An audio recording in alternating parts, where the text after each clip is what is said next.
Hello നമസ്കാരം. ഇന്നത്തെ ഒരു കുക്കിംഗ് വ്ളോഗാണ്. ഒരു ഡിന്നർ പ്രിപ്പറേഷനാണ്. നമുക്കൊരു ഗസ്റ്റ് ഉണ്ട്. ഞാൻ ഇന്നൊരു പനീർ ബട്ടർ മസാല ഉണ്ടാക്കാമെന്ന് വിചാരിച്ചിട്ടാണ്.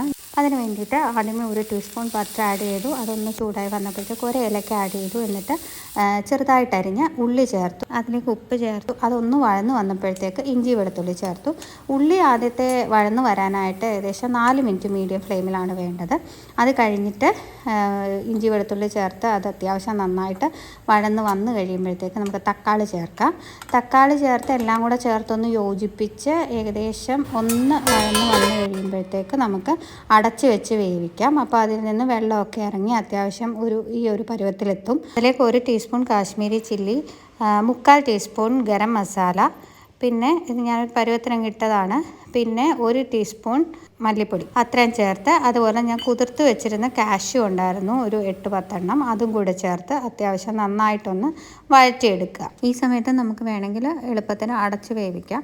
എന്നിട്ട് ഒരു 2-3 മിനിറ്റ് കഴിയുമ്പോഴത്തേക്ക് നമുക്ക് തീ ഓഫ് ചെയ്ത് ഈ ഒരു പരുവത്തിലേക്ക് എത്തുമ്പോഴത്തേക്ക് ഓഫ് ചെയ്ത് വെക്കുക. ഇനി ആറിയിട്ട് നമുക്ക് അരച്ചെടുക്കണം. അപ്പോൾ ഇതിന് പാരലായിട്ട് ഞാൻ റൈസിനുള്ള കാര്യങ്ങളൊക്കെ റെഡിയാക്കുന്നുണ്ടായിരുന്നു.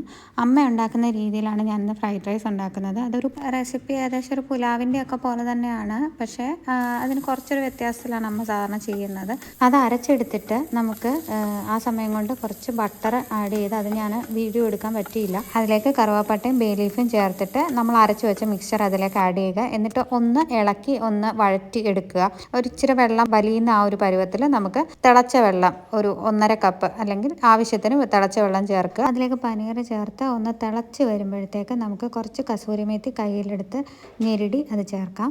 ഇതെല്ലാം കൂടി ചേർന്ന് ഒന്ന് മിക്സായി ഒന്ന് തിളച്ച് വരുമ്പോൾ നമുക്ക് ഓഫ് ചെയ്യാം. ഇവിടെ വെച്ചിട്ട് വേണമെങ്കിൽ 1/2 ടീസ്പൂൺ ഷുഗർ ആഡ് ചെയ്യാം. അപ്പോൾ ഇതിൻ്റെ റെസിപ്പി കാണിക്കുന്നില്ല. ഫ്രൈഡ് റൈസ് ഒക്കെ എല്ലാവർക്കും അറിയാവുന്ന റെസിപ്പിയാണല്ലോ. ഫ്രൈഡ് റൈസും പുലാവും ഒക്കെ. പനീർ ബട്ടർ മസാലയും എല്ലാവർക്കും അറിയാവുന്നതാണ്. പിന്നെ ഞാൻ പെട്ടെന്ന് ഉണ്ടാക്കുന്ന ഒരു രീതിയിലുള്ളത് എന്നാൽ ഓത്തൻറ്റിക് ടേസ്റ്റും കിട്ടുന്ന ആ ഒരു ഇതാണ് ഞാനിപ്പോൾ കാണിക്കുന്നത്. റൈസൊക്കെ റെഡിയായി. അപ്പോഴത്തേക്ക് അതേ പനീർ ബട്ടർ മസാലയും റെഡി ആയിട്ടുണ്ട്. അതിലേക്ക് ഒരു പീസ് ബട്ടറും കൂടെ ആഡ് ചെയ്തു. അത് കഴിഞ്ഞിട്ട് കുറച്ച് ഫ്രഷ് ക്രീം ആഡ് ചെയ്യുവാണ്. ഇത് തണുത്ത് പോയതുകൊണ്ടാണോ എന്നറിയത്തില്ല, ഒരിക്കലും അങ്ങോട്ട് ഫ്രഷ് ക്രീം ഒഴിക്കാൻ പറ്റിയില്ല. ഇതാണ് നമ്മുടെ റൈസിൻ്റെ ഫൈനൽ ലുക്ക്.